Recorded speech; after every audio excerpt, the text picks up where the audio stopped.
alájà wa Ruka Allahu yarhamuha Allahu yẹ̀mọ́ àtàfi àṣà ní síwárí ọlọ́run wọlé gbogbo àwọn tó ṣe dáadáa fún ọlọ́run bá fi ẹni gbọ́ gbà pé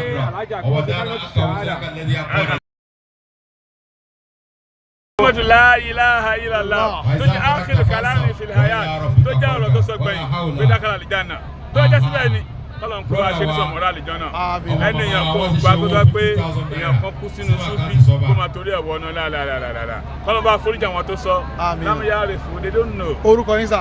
ọmọ ká ní wọ́n mọ̀ ní Dr. Marufudin Adenisi ó jẹ́ ìkan nínú sọ́wọ́tì kọ̀dìríà. Salaam alaikum.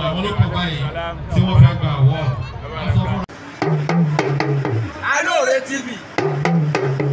Alore TV. Ajá Ruka ọmọ Gawat kọlọba ṣàforíjì fún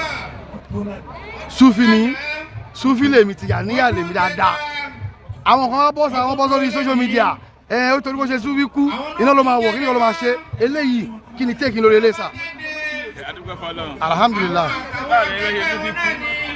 bẹ́ẹ̀ bá kú sínú Sufi ó dúpẹ́ fọlọ́run ni alhamdulillah come with an example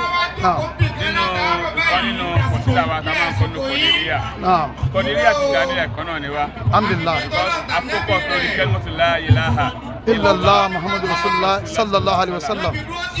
Well, an explanation to the Islamic doctrine. It's an explanation to Islamic doctrine. Yẹ́pẹ́ Sufi tún mú nǹkan mi tuntun wá. Ó sọ fún wa pé ká bínú ọmọ dáadáa o, ká ṣe dáadáa o. Kíni yẹn kó lè ṣe kíni kó lè jẹ́ ìtẹ́wọ́gbà lọ́wọ́ wa. Mo rántí ibi tí Shehu Nla Alásọ̀láwọ̀ síra o. Shehu Samani láwọn tó wà nínú tọ̀ríkọ́ṣà lókọ́dúrì ni. Wọ́n sọ fún wa pé ó ní àdùsọ́láta yá ìkìwá ni ó ní mo pé ẹ̀yin ọmọ ìyá mi o àdùsọ́láta ẹ kí irun dáadáa tí sọ ní kọ̀ọ̀kan nìyẹn o ó ní fatariku sọ́láta ẹni tó bá fi lè gbé irun jù sílẹ̀ fáàsì kan fájìr tó wọ́n ní fáàsì kan fájìr ẹni tó jẹ́ kankan tó jẹ́ òpó tó lè ṣe kankan ni bẹ́ẹ̀ kí ni sóyún kan fún wa yẹn ó ní ká máa kírun. If suicide, we should pray. If suicide, we should pray against alcoholism. If suicide, we should pray against adultery. If suicide, we should pray against all things that are not in Islam. Why are you saying that? If I die as a Sufi, I die as a Muslim. If I die as a Sufi, I die as a Muslim. So it is the place Muslim is going that we are going. So that is first thing. Sufi encourage knowledge. Sufis encourage knowledge. And that is, you see, one of the poems that is being shined. He said that we should share because that I strive to become, to be at the level I am with knowledge. I strive and to be at this level with knowledge. That's why there's an event, historic event that happened. One in Ijoko, one in ó di ìmọ́lẹ̀ báyìí. Ó ṣe di ìmọ́lẹ̀. Ó wá bọ́ sọ́ọ́ ṣáàbì kọ́dù Jìlání Alásọ̀láwọ̀ síra o. Ìmọ́lẹ̀ yẹn kò gbé báyìí ni. Ó ní yá bí alákàwọ̀dẹ̀, ó ní gbogbo àbùkọ́dẹ̀. Haram to laka kula halal. Gbogbo ohun tó ń jẹ́ èèwọ̀ mo sọ di ẹ̀tọ́ fún ẹ. Wà haram to laka kula halal. Gbogbo ohun tó bá jẹ́ ẹ̀tọ́ mo dẹ̀ sọ di èèwọ̀ fún ẹ. Àbùkọ́ mi máa ní Iza Anni ya Shaitan, move away from me ya Shaitan. This is not light. This is Shaitan. Ohun tó bá wọn ò ṣe ní fún ànábì kan, báwo ló ṣe fẹ́ ṣẹlẹ̀ tọ́ fún mi? Èṣù wa di èéfì. Ó ní wà lùkọ́ dìrì. Nǹkan tí mo ti sún sọ àwọn èèyàn nù torí ìmọ̀ tó ní ìrí ẹ̀ sọnù. Kí ni síbi kọ́ wa yẹn? Ká máa ní ìmọ̀.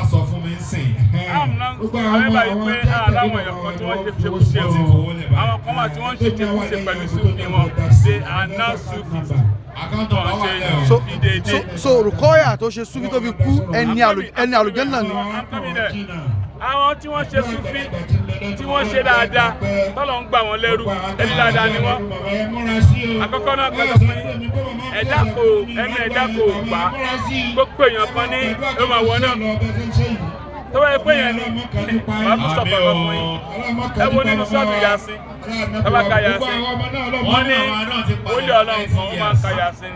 nígbà tó kàyà wọ́n máa ń kàyà sí nínú Quran wọ́n ní jẹ́ tó máa kú báyìí jẹ́ tó máa kú ìní ìdáàlà fi dàlá lè mú bíi wọ́n níbẹ̀ ló kú sí.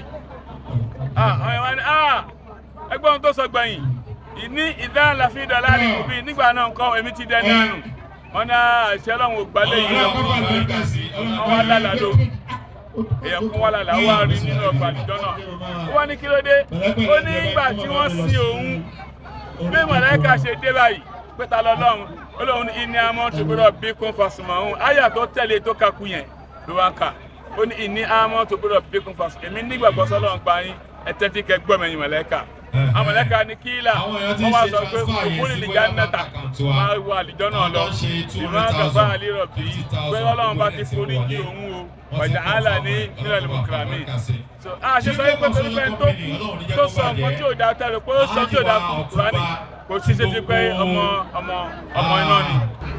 ó dàgbé 48 Maulid Nabi ogójì ọ̀nà tó ti ṣe Maulid Nabi bọ̀ ìjọ Al-Isabatu Kadiriya yẹn Al-Islamiyya worldwide kí lè sọ pàjọ́ lábẹ́ Fadilatu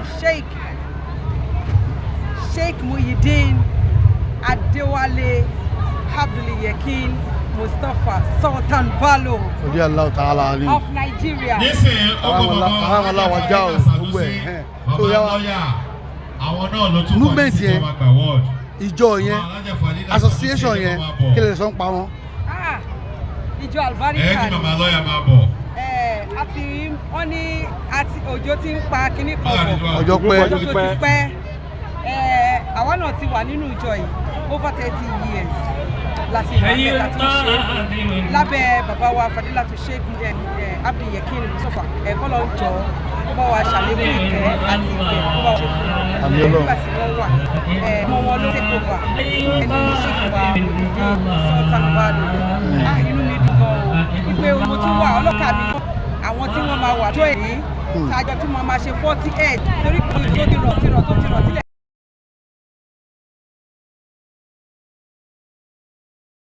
Kadiriya àpọ̀ gan. Shehu Abdul Qadiri ọ̀dọ́sọ̀lọ́ sírahu kéèrà níwájú ìlànà. Inú mi dùn. a ti gbọ́ pé ní ọjọ́ tí ẹ ṣe Ramadan lecture Sheikh wọ́n sọ̀rọ̀ lálápá yín wọ́n lè fara gbolẹ̀ fún bàbá wọn gan lórí ìjọ yìí gbogbo gbà yẹn gbogbo gbìyànjú yìí gbogbo ìfaragbolẹ̀ ṣe ti rí ọjọ́ ọ̀la pé àkíní ó máa dání àbí ẹ̀kan faragbolẹ̀ fọlọ́run.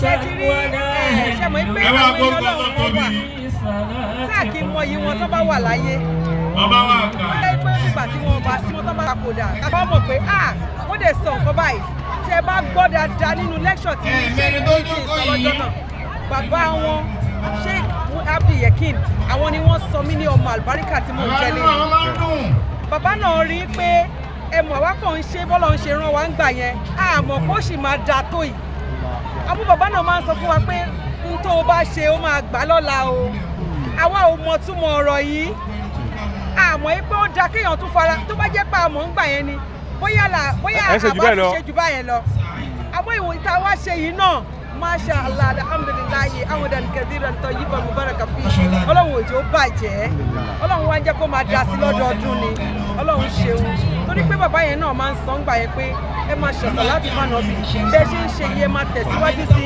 ẹ má rìlẹ́ǹtì o ẹ máa tẹ̀síwájú sí ẹ máa ṣàṣàlátù ẹ máa ṣàṣàlátù ẹ má dúró o tí ẹ bá ti ń ṣe é tó bá yá Ọlọ́run á gbé yín ga wọlé Ọlọ́run dẹ̀ ṣe bẹ́ẹ̀. tó fáwọn èèyàn tí wọ́n ń wo káàkiri àgbáńlá ayé kí lè fẹ́ sọ fún wọn gẹ́gẹ́ bí mùsùlùmí ní pàápàá lórí bí ìlú ṣe rí lásìkò yìí kí ni ìmọ̀ràn tí. Ọlọ́run á jẹ́ kí ìlú wa da ó kú ṣe pé kò da àwa èèyàn ọbẹ̀ náà ní ká tún ṣe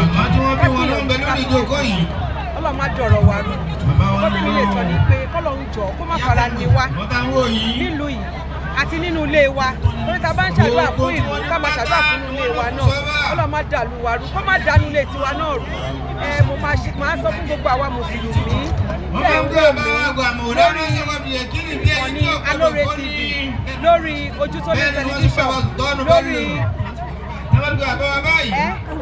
Owutu TV mo fẹ́ sọ fún wa ẹ jẹ́ ká tẹra mọ́ nǹkan tá a bá ń ṣe tá a bá mọ̀ kó dáa gbogbo náà la mọ̀ nǹkan tó dáa àti tí ò dáa a máa ń fẹ́ kán bá wa nídìí nǹkan tó dáa gbogbo alámọ̀ pé tá a bá ń ṣe nǹkan tí ò dáa nífẹ̀ẹ́ kán bá wa ń bẹ̀ àmọ́ èyí tá a bá ń ṣe tó dáa yẹn ẹ jẹ́ ká tẹra mọ́ ká máa ṣẹ̀ sí i tẹ́ bá wò dáadáa alóore ojú tó lè wútú a rí pé àdúrà ló gbé ìlú wa yìí ró àdúrà pọ̀ àmọ́ kọ́ ló ń jọ kó má jẹ́ kádùrà ṣe tiwa sí ẹ jẹ́ kí gbogbo wa dúró ká sún nínú Ọlọ́run. ìyá ká tó máa lọ obìnrin àti lílọ sí àsàlátù oríṣiríṣi la máa ń gbọ́ kí lè fẹ́ sọ sí lè.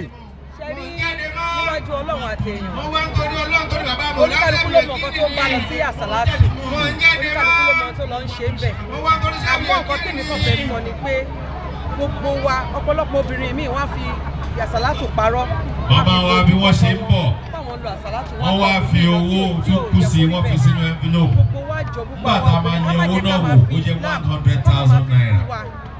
kọ́mọ máa fi Islam sọ pé pé àwọ̀dù ẹ̀ ìbọn ní òun owó mùsùlùmí nìyẹn mo ti sọ́lẹ̀ kan mo ní kò sẹ́ni tó àmọ́ mọ̀ gẹ́gẹ́ ọ́ bí tó ìṣípà ń lọ ní dáa Ọlọ́run tá a bá ń ṣe agbọ́dọ̀ tó dáa ẹ mú jẹ́ lọ. ká tẹra mọ́ ẹ má jẹ́ ká máa fi àsàlátù parọ́ torí gbogbo ẹni bá ti sàsàlátù fún ọ̀nàbí láyé Ọlọ́run gan nínú ńlá àwọn ọmọlá ìkàkà wíyúsọ̀ lónà alànàbí yìí ó lóun Ọlọ́run gan ṣàsàlátù fún ọ̀nàbí kí ló tó wà lù tí Ọlọ́run ló pa wá láṣẹ pé ká máa ṣàsàlátù àmọ́ èyí tí ò bá dá bẹ́ẹ̀ jẹ́ ká tiwọ́ ẹ̀ bọ̀lẹ̀ èyí tá a bá ń ṣe tá a mọ̀ yí pé kò dá ẹja stop. oníṣòwò salamu aleykum ma amaku òde akọ àṣe ọlọ́fà àlùbáríkà ṣe. ọdún là ń ṣe ọdún bọ́ọ̀lù. so kí ni ìmọ̀ràn fún gbogbo mùsùlùmí ayé. mi ò ní ọ̀rọ̀ púpọ̀ torí pé gbogbo tá a bá ti rí tó máa ti ń ṣe sálà sallallahu alaihi wasallam ká kún wọn lọ́wọ́ ká máa bá wọn ṣe orí tó pọ̀ wọ́n àfi rore inshallah orúkọ yín mà. salamu aleykum. gbogbo àṣeyẹ so mọ́lìdì náà bíi tá à ń ṣe báyìí ojú òlẹ́yìn fi wò ó torí oríṣiríṣi ló ń lọ ń ta. ẹnu eléyìí ó yàtọ̀ sí gbogbo contribution torí ẹ̀ ní rí nǹkan tẹ́yìn náà bá wò yìí ká nígbà tí ẹ̀ ní rí nǹkan tó ta kó over 40 years sallallahu alaihi wasallam. oríṣiríṣi ìtọ́jú ló káàkiri ayé oríṣi ọ̀nà láti bá ní jámọ́ òlídìí náà bí ṣùgbọ́n láàyè tí wá ń bì nílé mòlára ṣàbí ẹ̀kẹ́ ẹ̀ ní rí nǹkan tó jọ bẹ́ẹ̀ gbogbo tẹ́ẹ̀mọ̀ rí ń bì ọlọ́run tànà Muhammad sallallahu alaihi wasallam. orúkọ tèmi ni Khalifa Ibrahim Ọlárẹ̀wájú. salamu aleykum. babalami kalẹ̀. salamu aleykum. Alore TV Alore TV nílé nílé òkúni ẹ máa wò ó ètò tó kọ́ni lọ́gbọ́n ètò tó